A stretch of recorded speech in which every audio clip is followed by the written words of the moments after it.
متمانە گەورەی هاوڵاتیانی کوردستان بە لیستی 104 کۆمەڵی ئیسلامی زۆر جێگای دڵخۆشیە و دەرئەنجامی ئەو هەڵوێست و مەواقیفانەیە کە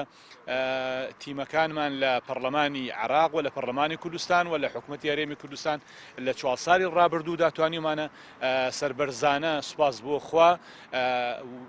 دروشمەکانمان بەکردار پیشانی خەڵکی کوردستان بدەین و دڵسۆز بین و لە بەرەی خەڵکا بین و هەردەم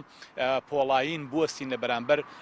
زوڵم و پاوەنخوازیە. کۆمەڵی ئیسلامی کوردستان بۆ ئەنجومەنی نوێنەرانی عێراق هەم لە سنووری پارێزگای سلێمانی بازنەی سلێمانی و هەم لە سنووری پارێزگای هەولێر و دوهۆک